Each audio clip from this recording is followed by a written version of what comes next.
السلام عليكم ورحمة الله وبركاته. إن الحمد لله نحمده ونستعينه ونستغفر ونعوذ بالله من شرور أنفسنا وسيئات أعمالنا. من يهده الله فلا مضل له ومن يضلله فلا هادي له، وأشهد أن لا إله إلا الله وحده لا شريك له، وأشهد أن محمدا عبده ورسوله. أما بعد، رب اشرح لي صدري ويسر لي أمري واحلل عقدة من لساني يفقهوا قولي. رب زدني علما رب زدني علما. اللهم إني أسألك علما نافعا ورزقا طيبا وعملا متقبلا. সম্মানিত আজকের ক্লাসে উপস্থিত সুপ্রিয় ভাই সকল ও সম্মানিতা বোন, সর্বপ্রকারে হামদ প্রশংসা আল্লাহ তাবারক ওয়া তাআলার জন্য, যিনি আমাদের সকলকে আজকে সুস্থ অবস্থায় শেখুল ইসলাম ইবনে তাইমিয়া রাহিমাহুল্লাহ অন্যতম বই আল আকিদাতুল ওয়াসতিয়া এই বইয়ের 46তম ক্লাসে উপস্থিত হওয়ার তৌফিক দিয়েছেন, যেটা আল্লাহ তাবারক ওয়া তাআলার দয়া। তারপরে আমাদের সকলে প্রাণ প্রিয় নবী করিম মুহাম্মদ মুস্তাফা সাল্লাল্লাহু আলাইহি সাল্লাম, ওনার উপর অসংখ্য শান্তি ধারা বর্ষিত হোক। আল্লাহুম্মা সাল্লি আলাইহি আল্লাহুম্মা বারিক আলাইহি। যাই হোক, আমাদের চলমান কথা সেই তকদির নিয়ে ছিল। আর যে কথা আমরা পূর্বের পর্ব শেষ করেছিলাম, যে কথার উপরে, সেটা যে আল্লাহ তাবারক ওয়া তাআলা যেগুলো ইরাদা শারঈয়া সেটাকে ভালোবাসেন, আর সেটা ঘটবে কি ঘটবে না জরুরি নয়, কিন্তু সেটা আল্লাহর নিকটে প্রিয়। তো তারই কিছু উদাহরণ আমরা পড়েছিলাম। আর তার সাথেই জড়িত বিষয় লেখক রাহিমাহুল্লাহ বলেন, ওয়ায়ারদা আনিল্লাযীনা আমানু ওয়া আমিলুস সালিহাত ওয়া লা ইউহিব্বুল কাফিরিন, যে আল্লাহ তাআলা মুমিনদের উপরে সন্তুষ্ট হন, আর যারা সৎকর্মশীল ও মুমিনদের উপরে সন্তুষ্ট হন, আর কাফিরকে পছন্দ করে না। তো ইয়ারদা আলিল্লাযীনা আমানু ওয়া আমিলুস সালিহাত, তো এর দলিল কি? আল্লাহ তাআলা বলেন, ওয়াস-সাবিকুনাল আউওয়ালুনা মিনাল মুহাজিরিন ওয়াল আনসার ওয়াল্লাযীনা ইত্তাবাউহুম বিইহসানির রাদিয়াল্লাহু আনহুম ওয়া রাদু আন, যে মুহাজির আনসার সাহাবীদের পূর্বে যত অগ্রগামী ছিলেন, ওয়াস-সাবিকুনাল আউওয়ালুন, মুহাজির ও আনসারদের মধ্যে অগ্রগামী যারা, আর যারা তাদের খুব সুন্দরভাবে অনুসরণ করে, আল্লাহ তাআলা তাদের প্রতি সন্তুষ্ট এবং তারা আল্লাহর প্রতি সন্তুষ্ট। তাহলে মুমিন, যেহেতু মুহাজির ও আনসারীরা মুমিন ছিলেন, সৎকর্মশীল ছিলেন, আল্লাহ তাআলা এদেরকে পছন্দ করতেন, সন্তুষ্ট ছিলেন, এই আয়াত দ্বারা স্পষ্ট। অনুরূপভাবে আল্লাহ তাআলা সূরা বাইয়িনার যে আয়াতে বললাম সেটা সূরা তাওবার ছিল, আর সূরা বাইয়িনাতে 7 থেকে 8 নম্বর আয়াত আল্লাহ তাআলা বলেন, ইন্নাল্লাযীনা আমানু ওয়া আমিলুস সালিহাত উলাইকা হুম খায়রুল বারিয়া, যে নিশ্চয় যারা ঈমান এনেছে, সৎ কর্ম করেছে, তারা মাখলুকের মধ্যে সর্বোত্তম। জাযাউহুম ইনদা রাব্বিহিম জান্নাতু আদনিন তাজরি মিন তাহতিহাল আনহার খালিদিনা ফিহা আবাদা রাদিয়াল্লাহু আনহুম ওয়া রাদু আন। উনকা জাযা, উনকা বদলা উনকে রব কে পাস, মানে তাদের বদলা তাদের রবের নিকটে রয়েছে। আর এমন জান্নাত রয়েছে যে জান্নাতের তলদেশে নদী প্রবাহিত হবে, যেখানে তারা চিরস্থায়ী থাকবে। আল্লাহ তাআলা তাদের প্রতি সন্তুষ্ট এবং তারা আল্লাহর প্রতি সন্তুষ্ট। তো এখান থেকে স্পষ্ট যে আল্লাহ তাআলা মুমিনদের প্রতি সন্তুষ্ট এবং মুমিনরা আল্লাহর প্রতি সন্তুষ্ট। আল্লাহ তাআলা মুমিনদেরকে পছন্দ করেন, মুমিনদের সৎ আমলকে পছন্দ করেন। তো এগুলো কি সব ইরাদা শারঈয়া। তারপরে আল্লাহ তাআলা, মানে লেখক রাহিমাহুল্লাহ বলেন, ওয়ালা ইউহিব্বুল্লাহু আযজা ওয়া জাল্লা আল কাফিরিন, যে আল্লাহ আযজা ওয়া জাল কাফিরকে পছন্দ করেন না, কাফিরকে ভালোবাসেন না। এর দলিল কি? ফাইন তাওয়াল্লাউ ফাইন্নাল্লাহা লা ইউহিব্বুল কাফিরিন, যদি তারা মুখ ফিরিয়ে নেয় তো আল্লাহ তাআলা কাফিরকে পছন্দ করেন। তো কাফিরকে আল্লাহ তাআলা পছন্দ করেন না, ভালোবাসেন না, অথচ কুফর যেটা হয়েছে সেটা কিন্তু আল্লাহ তাআলার মাশিয়াতে। কিন্তু আল্লাহ তাআলার মাশিয়াত হওয়া মানে এটা জরুরি নয় যে আল্লাহ তাআলার নিকটে সেটা প্রিয় হবে। আল্লাহর নিকটে সেটা প্রিয় হবে। আল্লাহর মাশিয়াত ছাড়া তো কোনো জিনিসই হয় না। আল্লাহ তাআলার মাশিয়াত হওয়ার মানে এটা নয় যে আল্লাহর নিকটে এটা প্রিয়। তো কুফর আল্লাহ তাআলা কাফিরকে পছন্দ করে না, অথচ কুফর আল্লাহ তাআলার মাশিয়াতে হয়, তার ইচ্ছাতে হয়। বান্দা যখন ওইদিকে ধাবিত হয় তখন তার আল্লাহ তাআলা ইচ্ছা হয় যে তার উপযুক্ত হয় তার জন্য। তো তারপরে লেখক রাহিমাহুল্লাহ কি বলেন, ওয়ালা ইয়ারদা আনিল কওমিল ফাসিকিন, ফাসিক কওমের উপরে আল্লাহ তাআলা সন্তুষ্ট হন না। তো এই দলিল কি আল্লাহ তাআলার এই বাণী যে ফাইন তারদাউ আনহুম, যদি তোমরা তাদের উপরে সন্তুষ্ট হও, ফাইনাল্লাহ লা ইয়ারদা আনিল কওমিল ফাসিকিন, তো আল্লাহ তাআলা ফাসিক কওমদের উপরে সন্তুষ্ট হবেন না। তো ফাসিক কাকে বলা হয়? ফাসিক যে আল্লাহর ইতাআত থেকে বের হয়ে যায়, আর তা থেকে উদ্দেশ্য কাফের।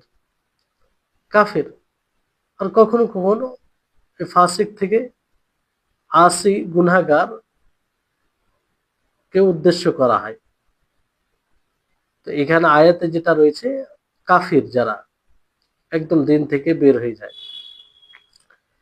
অনুরূপভাবে আল্লাহ তাআলা অন্য সূরাতে, সূরা সাজদার মধ্যে কি বলেন, আফামান কানা মুমিনান কামান কানা ফাসিকান লা ইয়াস্তাউন, যে যারা ঈমান মুমিন এবং যারা ফাসিক তারা কি বরাবর হতে পারে? বরাবর হবে না। আম্মাল্লাযীনা আমানু ওয়া আমিলুস সালিহাতি ফালাহুম জান্নাতুল মাওয়া, যে যারা ঈমান এনেছে, সৎকর্ম করেছে, তাদের জন্য জান্নাত রয়েছে। আর তাদের জন্য মেজবান স্বরূপ কি দেওয়া, মানে জান্নাতটা কিসে হবে? তাদের আমলের বিনিময়ে, তারা আমল যেটা করে থাকবে তার মেজবানি হিসাবে। আর যারা ফাসিকি, ফিসক করবে, গুনাহ করবে প্রকাশ্যভাবে, তাদের ঠিকানা কি? জাহান্নাম। তাদের ঠিকানা জাহান্নাম। তো এই আয়াতগুলো দ্বারা কি স্পষ্ট হয় যে আল্লাহ তাআলা ফাসিককে পছন্দ করে না। এই জন্য ফাসিকের জন্য তার ঠিকানা তৈরি করে রেখেছেন জাহান্নাম। আর মুমিনদেরকে আল্লাহ তাআলা পছন্দ করে, তার ঠিকানা কি? জান্নাত। অনুরূপভাবে আল্লাহ তাআলার এই বাণী, ইয়া আইয়ুহাল্লাযীনা আমানু ইন জাআকুম ফাসিকুম বিনাবাইন ফাতাবায়ানু, যে হে মুমিনগণ, যদি তোমাদের নিকটে ফাসিক আসে কোনো খবর নিয়ে, তো তার যাচাই বাছাই করে নাও, তার যাচাই বাছাই করে নাও। আল্লাহ তাবারক ওয়া তাআলা ফাসিক কওমকে পছন্দ করেন না। কোনো ফাসিক কওমকে, যেমন কাফির, ফাসিক বলতে কাফির হয়, কাফিরদেরকে আল্লাহ তাআলা পছন্দ করেন না। একদম একদম পছন্দ করেন আল্লাহ তাআলা। আর ফাসিক যদি গুনাহগারের অর্থে নেওয়া হয়, পাপী, কাবিরা গুনাহ, তো তার উপরও আল্লাহ তাআলা পছন্দ করে না সেই সব বিষয়ে, যে সব বিষয়ে সে ফিসকি কাজ করে থাকে, গুনাহ করে থাকে, সেসব বিষয়। আর যতগুলো সে ইতাআত করবে, অনুসরণ করবে যেসব বিষয়, সেই অনুযায়ী আল্লাহ তাআলা তাকে ভালোবাসবেন। তারপরে তিনি কখনো ফাহেশ, অশ্লীলতার হুকুম দেন না। অশ্লীলতার হুকুম দেন না। আল্লাহ তাবারক ওয়া তাআলা কখনো অশ্লীলতার হুকুম দেন না। যেমন আল্লাহ তাআলা বলেন, কুল ইন্নাল্লাহা লা ইয়া'মুরু বিল ফাহশা, যে আপনি বলুন, নিশ্চয় আল্লাহ তাবারক ওয়া তাআলা ফাহেশ, অশ্লীল কাজের আদেশ দেন না। কিন্তু যখন তারা অশ্লীল কাজ করে ফেলে, তখন তারা কি বলে? ক্বালু ওয়াজাদনা আলাইহি আবাআনা ওয়াল্লাহু আমারানা বিহা, তারা বলে যে আমরা এর উপরে আমাদের বাপ দাদাকে পেয়েছি, বাপ দাদাকে পেয়েছি। যে আর আল্লাহ তাবারক ওয়া তাআলা আমাদেরকে এর আদেশ দিয়েছেন। মানে ফাহেশ কোনো কাজ করতে গেলে তারা এই কথা বলতো যে আমরা বাপ দাদাকে এই অবস্থায় পেয়েছি, আর আল্লাহ তাআলা এর মানে হুকুম দিয়েছেন, কিংবা আল্লাহ তাআলা আমাদেরকে হুকুম দিয়েছেন। তো তারা এখান থেকে, এই আয়াত থেকে বোঝা যায় যে তারা দুটো বিষয় দ্বারা দলিল দিয়েছে, দুটো বিষয়কে দলিল বানিয়েছে। আল্লাহ তাআলা বলেন, কুল ইন্নাল্লাহা লা ইয়া'মুরু বিল ফাহশা, যে আল্লাহ তাবারক ওয়া তাআলা ফাহেশ কাজের তিনি আদেশ দেন না। অশ্লীলতার। তো এই আয়াত থেকে তারা চুক্তি অবলম্বন করেছে। কিন্তু তারা কি বলে যে আমরা আমাদের বাপ দাদাকে তার উপরে পেয়েছি। তো তারা তাদের বাপ দাদাকে এর উপরে পেয়েছে, এটা এটা সত্য। কিন্তু আল্লাহ তাআলা যে এর হুকুম দিয়েছে অশ্লীলতা, শরীয়ত বহির্ভূত কাজের, এটা মিথ্যা, এটা মিথ্যা। এজন্য তারা আল্লাহ তাআলাকে মিথ্যা আরোপ করেছে, তাদের নবীকে তারা মিথ্যা আরোপ করেছে। আল্লাহ তাআলা বলেন যে ইন্নাল্লাহা লা ইয়া'মুরু বিল ফাহশা, তিনি ফাহাশ কাজের আদেশ দেন না। আর এখানে আহ তিনি সবসময় সৎ কাজের আদেশ দেন। তারপরে লেখক রাহিমাহুল্লাহ কি বলেন যে ওয়ালা ইয়ারদা লিইবাদিহিল কুফর, আল্লাহ তাআলা কাফির বান্দাদের প্রতি সন্তুষ্ট হন না, কাফির বান্দাদের প্রতি সন্তুষ্ট। তো এখানে আল্লাহ তাআলা বলেন যে ইন তাকফুরু ফাইন্নাল্লাহা গানিয়্যুন আনকুম, যদি তোমরা কুফরি করো তো আল্লাহ তাআলা তোমাদের থেকে মুখাপেক্ষীহীন, আর আল্লাহ তাআলা কাফির বান্দাদের প্রতি সন্তুষ্ট হন না। তো মুকাদ্দার কুফরি, যেটা মুকাদ্দার আল্লাহ তাআলার পক্ষ থেকে, এটা কুফরি মুকাদ্দার রয়েছে, কিন্তু এই থেকে এটা জরুরি হয় না যে আল্লাহ তাআলা এই কুফরের প্রতি সন্তুষ্ট হবেন, কুফরের প্রতি সন্তুষ্ট হবেন। আল্লাহ তাআলা মুকাদ্দার করেছেন, কিন্তু আল্লাহ তাআলা এটাকে অপছন্দ করেন, এর প্রতি অসন্তুষ্ট হন, এর প্রতি কি হন? অসন্তুষ্ট হন। তারপর লেখক রাহিমাহুল্লাহ বলেন ওয়ালা ইউহিব্বুল ফাসাদ, যে তিনি ফাসাদকে পছন্দ করেন না। এরও দলিল রয়েছে। আল্লাহ তাআলা বলেন যে আল্লাহু লা ইউহিব্বুল ফাসাদ, আল্লাহ তাবারক ওয়া তাআলা ফাসাদকে পছন্দ করেন না, ফাসাদকে পছন্দ করেন না। তো এই যে এই ধরনের আয়াত, এগুলোকে বারবার আল্লাহ তাআলা নিয়ে এসেছেন যাতে স্পষ্ট হয় যে আল্লাহ তাআলা কোনো জিনিসের ইচ্ছা করার মানে এটা নয় যে এটা তার নিকটে প্রিয়, আর আল্লাহ তাআলা কোনো জিনিসকে অপছন্দ করেন তার মানে এটা নয় যে এটা তিনি ইচ্ছা করেননি, যে এর আদায় কাউনিও তার পিছনে নেই, এটা উদ্দেশ্য নয়। বরং আল্লাহ তাবারক ওয়া তাআলা কোনো জিনিসকে অপছন্দ করেন, তার নিকটে অপ্রিয় হয়, অথচ তার ইচ্ছা থাকে। কিন্তু কোন ইচ্ছা? ইচ্ছা সৃষ্টিগত ইচ্ছা, ইরাদায়ে কাউনিয়া যাকে বলা হয়। আর ওটা ঘটে, তার প্রতি সন্তুষ্ট হয় না।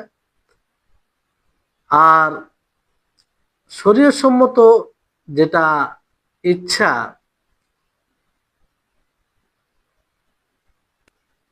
মানে যেটা মন্দ জিনিস, সেটা তো আল্লাহ তাবারক ওয়া তাআলা শরীয়তে শারআন যেটা ইচ্ছা শরীয়ত সম্মত, সেই ইচ্ছা তার মধ্যে থাকে না। তো বিষয়টা হচ্ছে এটা যে আল্লাহ তাবারক ওয়া তাআলা অনেক সময় অনেক জিনিসকে অপছন্দ করেন, অথচ তার ইচ্ছা করেন। কিন্তু কোন ইচ্ছা? ওটা সৃষ্টিগত ইচ্ছা। এটার ইচ্ছা কেন হয়? এতে মাসলেহাত আছে, এতে হিকমত আছে, সেখানে শরীয়ত সম্মত ইচ্ছা থাকে না, শরীয়ত সম্মত ইচ্ছা থাকে না। আর আল্লাহ তাবারক ওয়া তাআলা যেটা পছন্দ করেন সেটা যে ঘটবেই তা নয়, কারণ সেটাতে ইখতিয়ার দিয়েছে আল্লাহ তাবারক ওয়া তাআলা, সেটা ইখতিয়ার দিয়েছে। তো যদি কেউ বলে যে এটা কেমন করে হয় যে আল্লাহ তাআলা যেটা পছন্দ করেন না, যেটা ভালোবাসেন না, সেটা ঘটবে, সেটা ঘটবে, এটা কেমন করে হয়?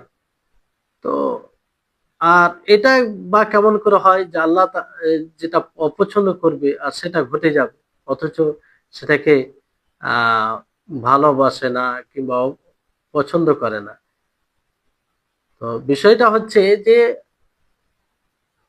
এরকম কেউ নেই মানুষের মাখলুকের মধ্যে যে পছন্দ করবে এমন জিনিসকে, মানে ঘটে যাওয়াকে পছন্দ করবে। সেটা তো আল্লাহ মানে পছন্দ করে না, সন্তুষ্ট হয় না। তো এই ধরনের জিনিস যেটা আল্লাহ তাআলা চায় না, সন্তুষ্ট হয় না যার প্রতি, অথচ সেটা ঘটে, তো সেটা অপছন্দনীয়। সেটা অপছন্দনীয় কি? এটা যখন কেউ করে ফেলে তখন সেটা আল্লাহর নিকটে অপছন্দনীয় হয়। মানে এক দিক দিয়ে সেটা অপছন্দনীয় হয়, আর অন্য দিক দিয়ে সেটা ভালো হয়। কারণ তার উপরে তার উপরে কি রয়েছে? মাসলেহাত রয়েছে। যেমন চুরি করা, ডাকাতি করা, কারো অন্যায় করা, জুলুম করা, যতগুলো শরীয়ত বহির্ভূত কাজ রয়েছে, আল্লাহ তাবারক ওয়া তাআলার সৃষ্টিগত যে ইচ্ছা, এই দ্বারা এটা সৃষ্টি হয়েছে। তো এটার পিছনে মাসলেহাত আছে, এটা এক হিসেবে প্রিয়। কারণ এটা না হলে তো মানুষ সত্য মিথ্যা, মানুষ ভালো মন্দ যাচাই করা হতো না। সবই যদি ভালোই থাকতো, আল্লাহ তাআলা শুধু ভালোটাকে সৃষ্টি করতেন, তাহলে তো স্বাভাবিকভাবে ভালোই থাকবে। ওখানে যাচাই বাছাই করার কোনো বিষয় থাকছে না, আর পরীক্ষার কোনো বিষয় থাকছে না। অথচ আল্লাহ তাবারক ওয়া তাআলা মানব জাতিকে সৃষ্টি করেছেন পরীক্ষা করার জন্য। এই জন্য সব দিকটা আল্লাহ তাআলা তৈরি করেছেন। তো ওটা মৌলিকভাবে সৃষ্টি আল্লাহ তাবারক ওয়া তাআলার নিকটে প্রিয়। আল্লাহ তাবারক ওয়া তাআলার নিকটে প্রিয়। কিন্তু যখন সেটা কেউ করে ফেলে, কোনো বান্দা নিজ স্বাধীনতায় করে ফেলে, তখন এটা আল্লাহর নিকটে অপ্রিয় হয়ে যায়, এটা আল্লাহর নিকটে অপছন্দনীয় হয়ে যায়। জি, যেমন ঈমান আল্লাহ তাবারক ওয়া তাআলার নিকটে প্রিয়, আর কুফর আল্লাহ তাআলার নিকটে অপছন্দনীয়। অথচ কুফর হয়, ঘটে, যেটা আল্লাহ তাআলার নিকটে অপছন্দনীয়। কেন? এতে মাসলেহাত রয়েছে, এতে মাসলেহাত রয়েছে। যদি কুফর না হতো তাহলে ঈমান নিয়ে আসার কোনো প্রশংসার কথা, মানে অর্থই হতো না, ভালো বিষয় হতো না সেটা। কারণ ঈমানই তো, স্বাভাবিকভাবে সবাই ঈমান আনবে, তার বিপরীতে তো কিছু নেই। তো তার বিপরীতে আছে কুফর। তো এর মধ্যে বোঝা যাবে যে কে কে কোনটাকে চয়ন করছে। তাহলে যে ঈমান রাখবে সে ভালো হবে, আর যে কুফরি করবে সে মন্দ হবে। আর ঈমান বলে জানতো না মানুষ, যদি তার বিপরীত কুফরিটা না থাকতো তো ঈমান কি জিনিস সেটা বুঝতো না। যদি কুফরে অস্তিত্ব না থাকতো, আর মানুষ বুঝতে পারতো না যে ঈমান কত বড় একটা নিয়ামত, আল্লাহ তাবারক ওয়া তাআলার কত বড়, যেটা কল্পনা করা যায় না, এত বড় একটা নিয়ামত। এটা বুঝতে পারতো না যদি কুফর না থাকতো। তো কুফর তৈরি করা কিংবা কুফর আল্লাহর চাওয়া, যেটা চাওয়া, ইচ্ছা বলতে পারো, ইচ্ছা বলতে পারেন, যেটা কাউনি সৃষ্টিগত। তো হ্যাঁ, তো আল্লাহ তাআলার সৃষ্টিগত চাওয়া এটা মানে নিজের জায়গায় সঠিক, এটা কোনো মন্দের বিষয় থাকে না। অনুরূপ ভাবে আমর বিল মারুফ ওয়ান নাহি আনিল মুনকার, ভালো কাজের আদেশ, মন্দ কাজ থেকে নিষেধ করা, সমস্ত যদি ভালো মন্দ উভয়টা না থাকতো, মানে শুধু ভালোটা থাকতো, তো সমস্ত মানুষ ভালোর উপরে থাকতো, সমস্ত মানুষ ভালোর উপরে থাকতো।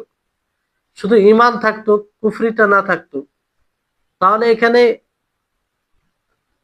এখানে শুধু মারুফ হতো, নেহি বলতে কোনো জিনিস, মানে নিষেধ করা বলতে কোনো জিনিস থাকতো না। যদি কুফরি না থাকতো তাহলে যে আল্লাহর পথে সংগ্রাম, জেহাদ, সেটাও না থাকতো না। মানুষকে সৃষ্টি করা অনর্থক হতো, যে একদম সৃষ্টি করা অনর্থক হতো। তো আল্লাহ তাবারক ওয়া তাআলা কাফিরদের জন্য জাহান্নাম তৈরি করেছেন। কেন? কুফরির থাকার কারণে। যদি কুফরি না থাকতো তো ওই কাফেরদের জন্য জাহান্নাম তৈরি করার কোনো অর্থই দাঁড়ায় না। আর এই উভয়টা কুফরি, ইমান, এগুলো যদি মানে দুটোই না থাকতো তো সমস্ত মানুষ এক হতো। যদি শুধু কুফরি থাকতো তাহলে কুফরি বলে চিহ্নিত হতো না, কুফরি কুফরি বলেই জানতো, সবাই এক হয়ে যেত, কুফরি করতো। আর যদি শুধু ইমান থাকতো তো সবাই মমিন হয়ে যেত, সবাই মমিন হয়ে যেত। তখন মানুষ কিছু বুঝতে পারতো না। তো এই জন্য দুটোরই অস্তিত্ব থাকা জরুরি।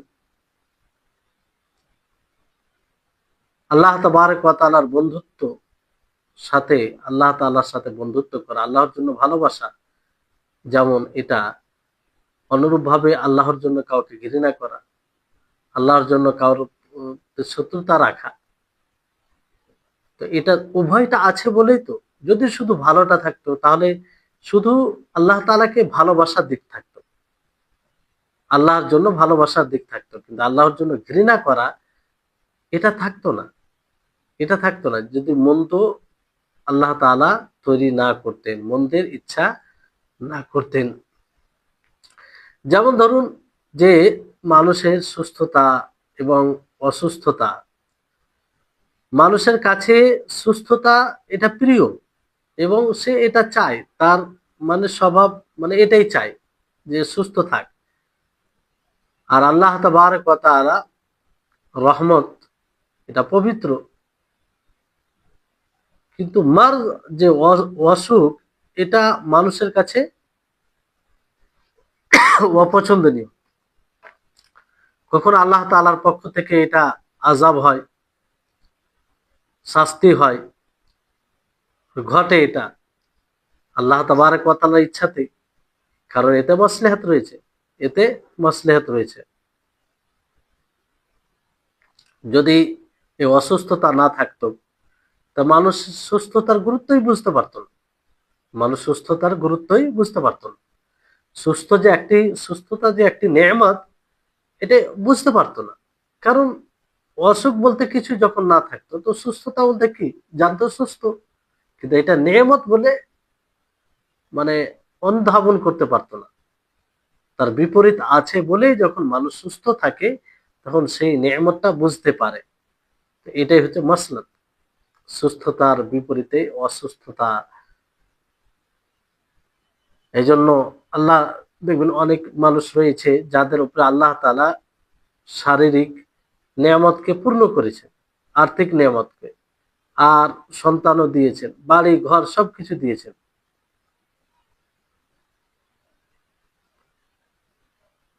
এর জন্য তার কি উচিত যে আল্লাহ তাবারক ওয়া তাআলা ইতাআত করা, অনুসরণ করা, আল্লাহ তাআলা অনুসরণ করা এবং আল্লাহ তাআলাকে আল্লাহ তাআলার মুখাপেক্ষী মনে করা, যে সে আল্লাহর মুখাপেক্ষী। এবং আল্লাহ তাআলা বলেন কাল্লা ইন্নাল ইনসানা লা ইয়াতগা, কখনো না, নিশ্চয় মানুষ সীমা লঙ্ঘন করে। আর রাহুস্তাগনা, সে কিভাবে, মুখাপেক্ষীহীন ভাবে। তো যাই হোক, মানে এখানে উভয়টা রয়েছে যাতে বুঝতে পারে, নেয়ামত, ভালো নেয়ামতটা উপলব্ধি করতে পারে। যেমন ধরুন আল্লাহ তাবারক ওয়া তাআলা বলেন যাহারাল ফাসাদু ফিল বাররি ওয়াল বাহরি বিমা কাসাবাত আইদিন নাস লিইয়ুযীকাহুম বা'দাল্লাযী আমিলু লাআল্লাহুম ইয়ারজিউন, যে জমিনে, স্থলে, সাগরে যে যতগুলো বিপর্যয় আসে সেটা মানুষের কৃতকর্মের ফল, যাতে মানুষ কি করে, মানুষকে আযাব, মানে যে সে কর্ম করেছে সে তার কর্মের আযাবের স্বাদ গ্রহণ করে, যাতে সে ফিরে আসে, যাতে সে ফিরে আসে। তো এখানে বুঝতে হবে যে আল্লাহ তাবারক ওয়া তাআলা যে সবকিছু মুকাদ্দার করেছেন এতে হিকমত রয়েছে, এতে বড় হিকমত রয়েছে। আল্লাহ তাআলা ভালো সৃষ্টি করেছেন, মন্দ সৃষ্টি করেছেন। আল্লাহ তাআলা এমন জিনিস সৃষ্টি করেছেন যেটা তিনি অপছন্দ করেন। আল্লাহ তাআলা আহ এমনও জিনিস মুকাদ্দার করেছেন যেটা তিনি পছন্দ করেন কিংবা অপছন্দ করেন, কিন্তু তাতে অনেক বড় মাসলিহাত রয়েছে, অনেক বড় হিকমা রয়েছে। যেমন মন্দ তৈরি করার হিকমত কি? যাতে ভালোর গুরুত্বটা বোঝা যায়, ভালোকে মানুষ বুঝতে পারে, ভালো চিহ্নিত করতে পারে।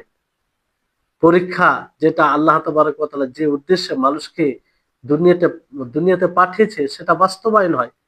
যদি আল্লাহ তাআলা শুধু ভালোটা তৈরি করতেন, ভালোরই ইচ্ছা করতেন, মন্দের ইচ্ছা করতেন না, মন্দের ইচ্ছা, অথচ মন্দের ইচ্ছা এটা কওনি, সৃষ্টিগত ইচ্ছা, তাহলে তো আল্লাহ তাবারক ওয়া তাআলা যে কোনো উদ্দেশ্যে সৃষ্টি করার কোনো মানেই হচ্ছে না। জি, তো এই হচ্ছে মাসলাহাত। এবার যদি বলে কেউ যে আল্লাহ তাবারক ওয়া তাআলার নিকটে কোনো একটা জিনিস অপছন্দনীয় হয়, আর ফের ওটা কেন ইচ্ছা করে? সেই একই যেটা পূর্বে বলা হলো, যে আল্লাহ তাআলার নিকটে অপছন্দনীয়, অথচ আল্লাহ তাআলা তার ইচ্ছা কেন করছে? এর এটা মানে এর উত্তর এখানে কোনো এরকম বিষয় নাই। যে যেমন ধরুন যে ঔষধ, ঔষধ এটা মানে তেতো হয়, আর তার যে গন্ধ সেটাও এক প্রকার অপছন্দনীয় হয়, অথচ অসুস্থ ব্যক্তি সেটা ব্যবহার করে আরাম পাওয়ার জন্য, রোগ থেকে মুক্তি লাভ করার জন্য, সেটা একটা কারণ হিসেবে ব্যবহার করে। কারণ তাতে মাসলেহাত রয়েছে। চাই না একজন মানুষ ওষুধ খেতে চায় না, তারপরও খায়। কেন খায়? কারণ তার পিছনে মাসলেহাত রয়েছে, উপকার রয়েছে, উপকার রয়েছে।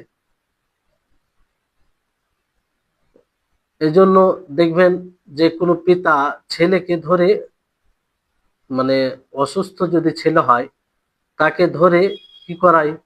ওষুধ খাওয়ায়, ওষুধ খাওয়ায় যাতে সে সুস্থতা লাভ করে।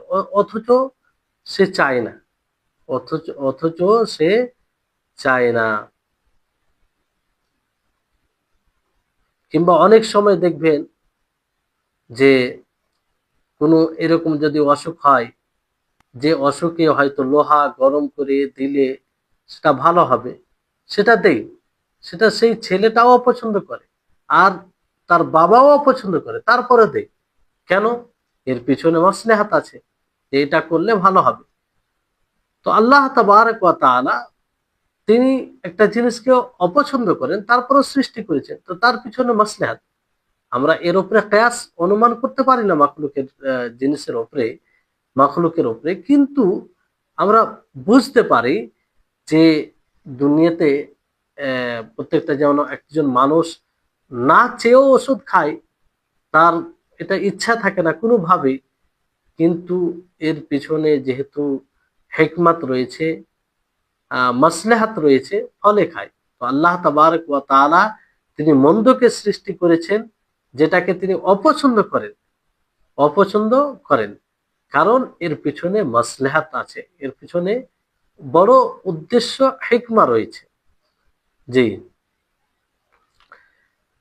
তারপরে এই হলো বিষয়, যেটা আপনারা শুনলেন, আশা করি বুঝতে পেরেছেন যে আহ, যে আল্লাহ তাবারক ওয়া তাআলা ইচ্ছা, মন্দের ইচ্ছা কেন করেছেন, কিংবা মন্দটা আল্লাহ তাআলা কেন করেছেন, শুধু ভালোটাই করতে পারতেন। তো আশা করি এই আলোচনা যে যতটুকু হলো এর মধ্যে উত্তর পেয়ে যাবে। তারপরে লেখক রাহিমাহুল্লাহ বলেন যে ওয়াল ইবাদু ফাইলুনা হাকীকাতান ওয়াল্লাহু খালিকু আফআলিহিম, যে বান্দা তারা বাস্তবে ফাইল মানে কর্তা, তারা করে, আর আল্লাহ তাবারক ওয়া তাআলা বান্দাদের কর্মের খালিক, স্রষ্টা, খালিক স্রষ্টা। ও বান্দা বাস্তবে সে সেটা করে, কিন্তু আল্লাহ তাআলা বান্দার ফেলকে, কর্মকে সৃষ্টি করেছেন বাস্তবে। এটাই আহলুস সুন্নাহ ওয়াল জামাতের আকীদা, জি, যে বান্দা যা কিছু করে সেটার সেটাকে সৃষ্টি কে করেছে? আল্লাহ তাবারক ওয়া তাআলা। আল্লাহ তাবারক ওয়া তাআলা। এই জন্য পূর্বেও বলা হয়েছে যে আল্লাহ তাআলা ব্যতীত যা কিছু আছে সব কিছু মাখলুক, সবকিছু মাখলুক। আল্লাহ তাআলা ব্যতীত যা কিছু আছে সবকিছু মাখলুক। কিন্তু এই যে আহলুস সুন্নাহ ওয়াল জামাতের যে আকীদা, যে বান্দা বাস্তব রূপে করে আর সেই কর্মের খালিক আল্লাহ তাবারক ওয়া তাআলা, প্রকৃত খালিককে, স্রষ্টাকে আল্লাহ তাবারক ওয়া তাআলা। এটাই আহলুস সুন্নাহ ওয়াল জামাতের আকীদা। তো আহলুস সুন্নাহ ওয়াল জামাত এই বিষয়ে মানে দুটি জামাত বিরোধিতা করেছে, দুটি টিম বিরোধিতা করেছে। একটি টিম হলো কাদারিয়া, যেটা আপনারা শুনেছেন পূর্বে, আর একটি হচ্ছে জাবরিয়া। কাদারিয়া, মুতাজিলা তারা কি বলল? যে বান্দা যেগুলো করে, বান্দাই প্রকৃত করে, আল্লাহ তাআলা তাদের ফেলকে, কর্মকে সৃষ্টি করেনি, কর্মকে সৃষ্টি করেনি। আর দ্বিতীয় বিষয় হচ্ছে, দ্বিতীয় যারা মানে বিরুদ্ধে বিরুদ্ধে গিয়েছে তারা হচ্ছে জাবরিয়া। জাবরিয়া তারা কি বললো? যারা জাহমিয়ার মধ্যে, যে আল্লাহ তাবারক ওয়া তাআলা বান্দার কর্মের স্রষ্টা, আর বান্দা প্রকৃত এটা করেনি। আর সরাসরি বান্দার কর্মকে বান্দার দিকে এটা কি মানে রূপক অর্থে ব্যবহার করা, এটা বলে, কিন্তু প্রকৃত সে করে কে? আল্লাহ তাবারক ওয়া তাআলা। এটা জাবরিয়া। তাহলে কাদারিয়া তারা কি বলল? যে বান্দা বান্দাই করে প্রকৃতভাবে, বান্দা যা করে সেটাকে আল্লাহ তাআলা সৃষ্টি করেন, আল্লাহ তাআলা তার খালিক নয়, নাউজুবিল্লাহ। আর জাবরিয়া তারা কি বলল? যে তারা বলল যে বান্দার যেগুলো কর্ম, সেই কর্মের খালিক হচ্ছে বান্দাই। জাবরিয়া বান্দা নয়, মানে আল্লাহ তাবারক ওয়া তাআলা তার খালিক, আর বান্দা সেখানে করে না, মূলত বান্দার কোনো ইখতিয়ার থাকে না, মানে আল্লাহ তাআলা মুকদ্দর করেছে বলেই হচ্ছে, এরকম বিষয়। তো দুটোই পথভ্রষ্ট দল, দুটোই কোরআন হাদিস পরিপন্থী দল, দুটোই আহলুস সুন্নাহ ওয়াল জামাতের বহির্ভূত দল।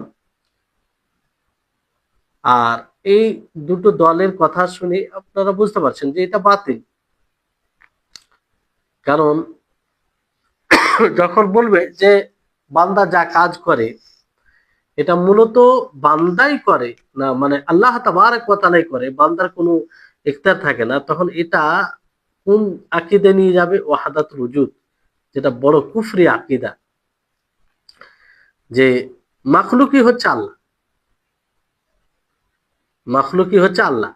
মানে ধরেন আমরা যে কর্ম করছি, নাউজুবিল্লাহ, আমরা যে কর্ম করছি, যে কথা বলছি, এই যে কথা বলছি আপনারা শুনছেন, এই যে অ্যাক্টিভিটি যেগুলো, মানে জাবরিয়াদের কথা অনুযায়ী কি, যে এটা আমরা করছি না, বরং আল্লাহ তাআলাই প্রকৃত অর্থে করছে, আমাদের কোনো ভূমিকা নেই। তার মানে কি? তার মানে এগুলো যে হচ্ছে সরাসরি আল্লাহ তাআলার পক্ষ থেকে, মানে বান্দার মধ্যে আল্লাহকে মেনে নিল, ওয়াহদাতুল ওজুদের আকীদা, যেটা একদম বাতিল, যেটা একদম বাতিল। তাদের কথা অনুযায়ী যে যারা জেনা করবে, ব্যভিচার করবে, যারা চুরি করবে, যারা মদ্যপান করবে, যারা জুলুম করবে, হ্যাঁ, এই সমস্ত কাজ কর্ম কার দিকে নিসবত হবে? আল্লাহর দিকে। কারণ তাদের ভাষ্য অনুযায়ী, তাদের উক্তি অনুযায়ী, যে এগুলো বান্দার কোনো ইখতিয়ার থাকে না, আল্লাহ তাআলাই করে। তো সবকিছু নিসবত কার দিকে হবে? চুরি, ডাকাত, ব্যভিচার, আল্লাহর দিকে। আর এরকম ভাবে আরো কিছু পরিপন্থী বিষয় আসে, মানে একটা জায়গায় ভুল হয় মূল বেসিক বিষয়ে, তখন সেই ভুলের জন্য আরো অনেক কিছু ভুল হয়। তো এইরকম বিষয়। জি, তাহলে এখান থেকে স্পষ্ট হচ্ছে লেখক রাহিমাহুল্লাহর কথায় যে বান্দা প্রকৃত ফাইল করে, কিন্তু আল্লাহ তাআলা তাদের কর্মকে তৈরি করেছেন, সৃষ্টি করেছেন।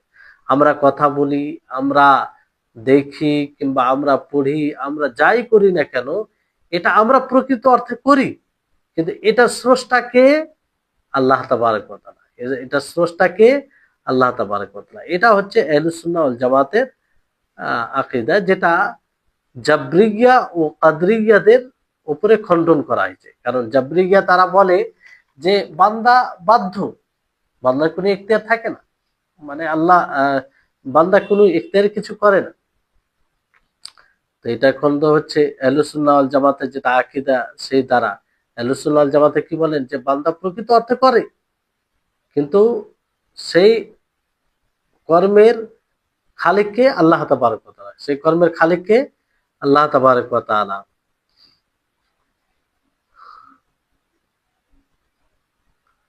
তারপরে আহ লেখক রাহিমাহুল্লাহ বলেন, তাহলে আশা করি আপনারা কাদরিয়া ও জাবরিয়া এই বিষয়টি বুঝেছেন। তো লেখক রাহিমাহুল্লাহ তারপরে বলেন যে ওয়াল আবদু ওয়াল মুমিন ওয়াল কাফির ওয়াল বাররু ওয়াল ফাজিরু ওয়াল মুসাল্লি ওয়াস সাইম।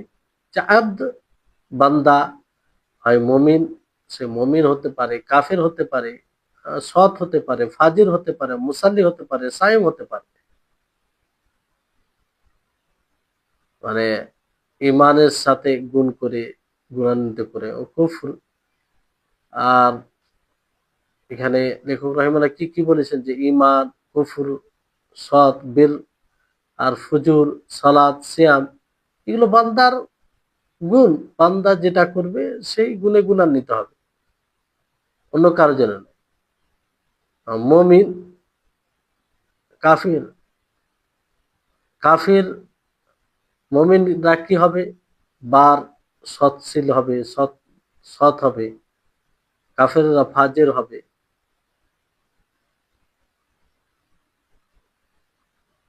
মুসাল্লি, সায়েম, পবিত্রতা অর্জনকারী, হজ পালনকারী, ওমরা,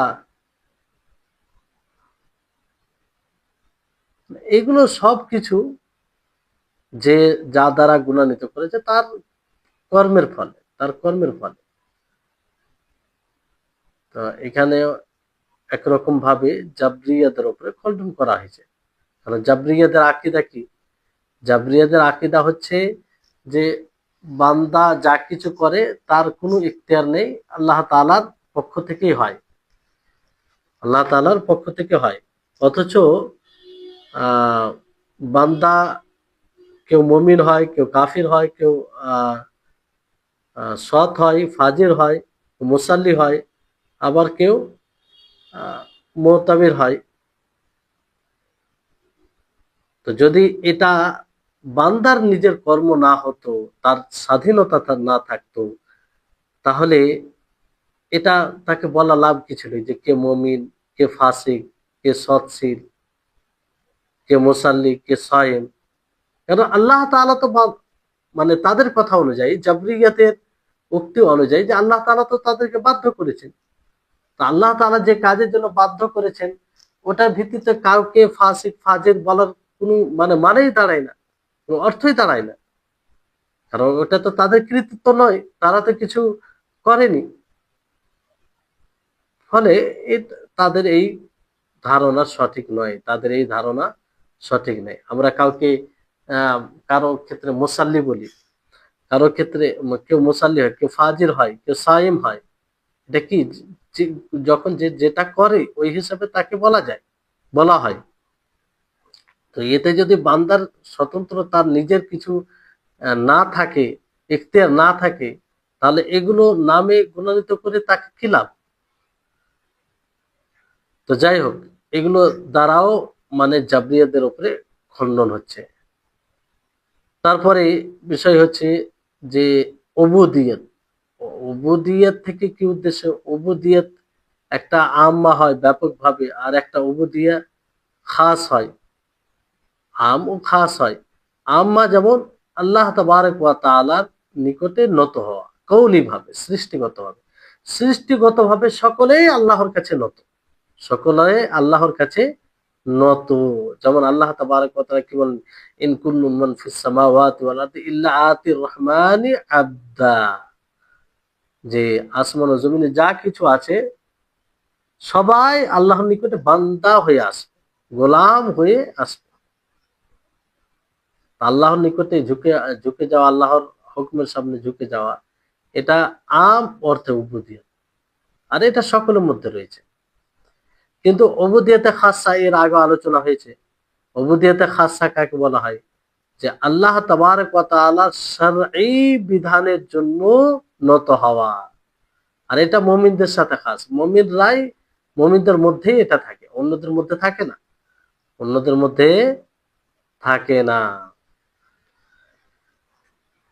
যেমন আল্লাহ তাআলা বলেন, ওয়া ইবাদুর রহমানিল্লাযীনা ইয়ামশুনা আলাল আরদি হাওনা, যে আল্লাহ রহমানের ওই সব বান্দা যারা জমিনে ধীরে ধীরে চলে। আর তারপরে আয়াত রয়েছে, তাবারাকাল্লাযী নাযালাল ফুরকান আলা আবদিহি, যে বরকতময় সেই যিনি ফুরকান নাযিল করেছেন তার বান্দার উপরে, তার বান্দার উপরে। তাহলে এবার বান্দার জন্য কুদরত রয়েছে, তার আমলে তার নিজস্ব শক্তি রয়েছে, আর তার নিজস্ব ইচ্ছাও রয়েছে।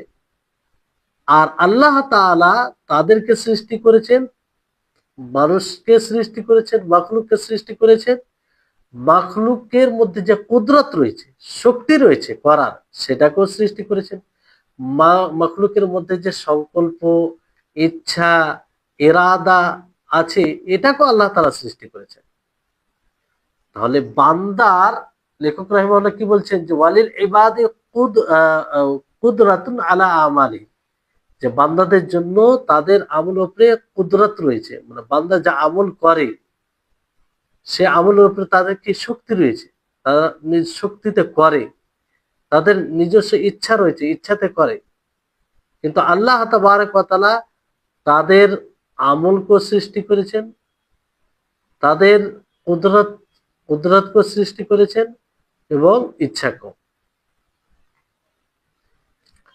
যেমন বান্দা যখন বলা হবে সে নিজের আমল উপরে কুদরত ও ইচ্ছা রাখে, তো এটা জাবরিয়াদের বিরুদ্ধে যাবে, যারা বলে যে তাদের কোনো শক্তি নেই এবং ইচ্ছা শক্তিও নেই, বরং তার উপরে তাদেরকে সৃষ্টি করা হয়েছে, তার উপরে তাদেরকে সৃষ্টি করা হয়েছে।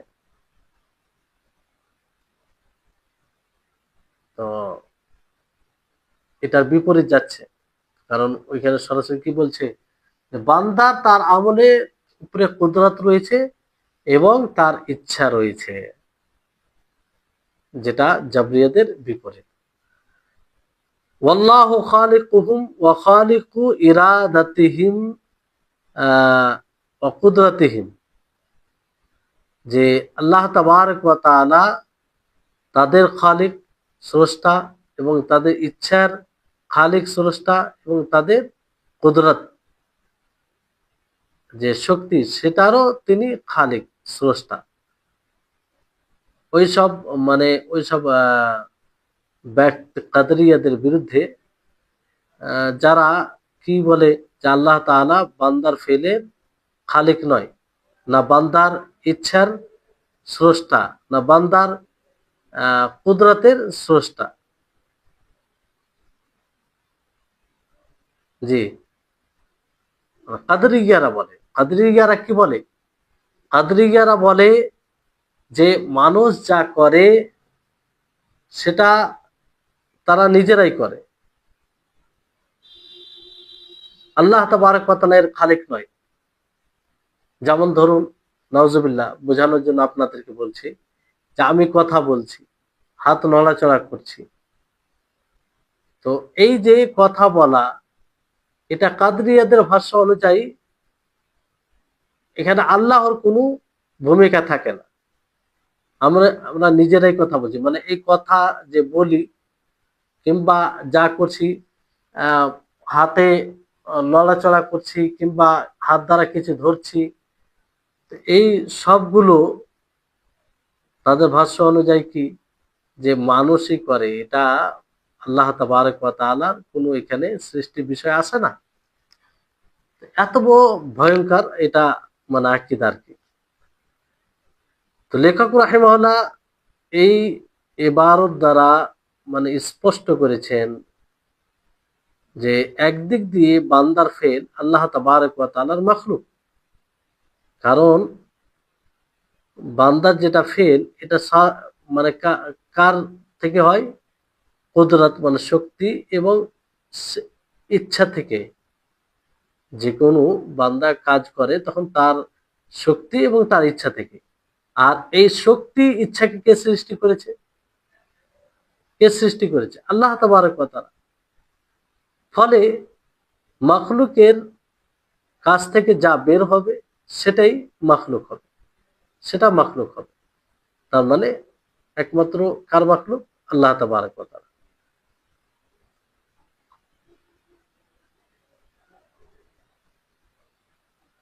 তো এখানে ইশারা করা হয়েছে যে বান্দার যেটা কর্ম, যেটা আহ ইখতিয়ারি হবে, ইজবারি নয়, মানে বাধ্য করে নয়। তাহলে ইখতিয়ারি হতে গেলে, স্বাধীনতায় নিজ ইচ্ছায় হতে গেলে এটা মানে শক্তি এবং ইচ্ছাতে হবে। হ্যাঁ, শক্তি এবং ইচ্ছাতে। যদি শক্তি ইচ্ছাতে কখন হবে? যখন এই শক্তি এবং ইচ্ছা শক্তি থাকবে। যদি এটাও না থাকে তাহলে তো এটা করার কোনো ক্ষমতাই থাকছে না।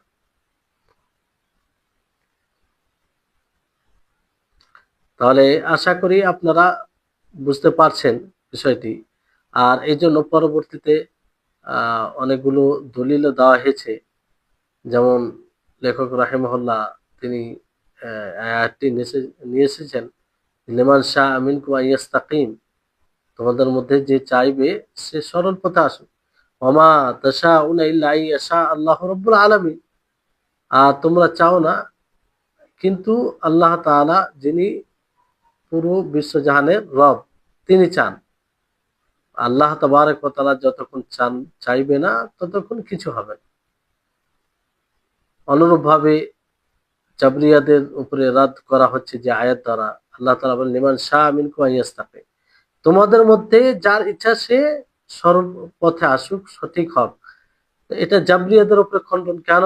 জাবরিয়ারা কি বলে যে বান্দার কোনো ইখতিয়ার থাকে না, বান্দার কোনো ইখতিয়ার থাকে না। অথচ আল্লাহ তাআলা কি বলছেন যে তোমাদের মধ্যে যার ইচ্ছা সে সোজা হোক, সরল পথে আসুক, আইয়াস্তাকিম। তো জাবরিয়াদের উপরে খণ্ডন করা হচ্ছে। তারপরে আল্লাহ তাআলা কি বলেন? ওমা তাশাউনা ইল্লা ইয়াশা আল্লাহ, যে তোমরা ইচ্ছা করো না কিন্তু আল্লাহ তাবারক ওয়া তাআলা চান।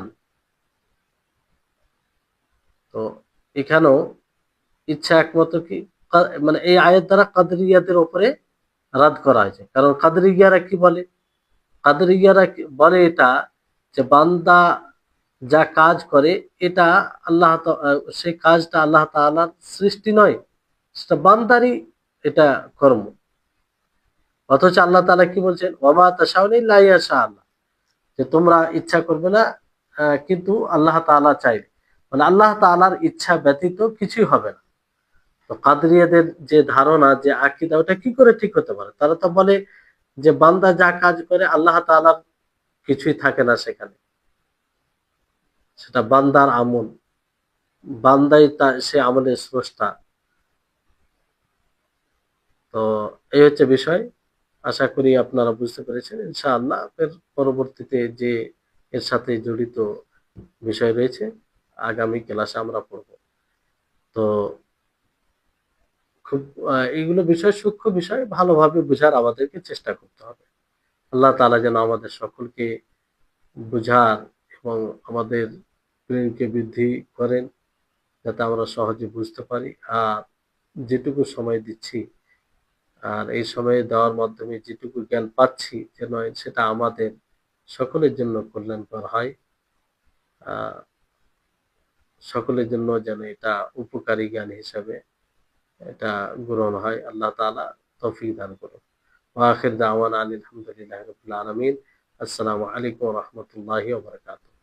জি, কারো কোনো প্রশ্ন থাকলে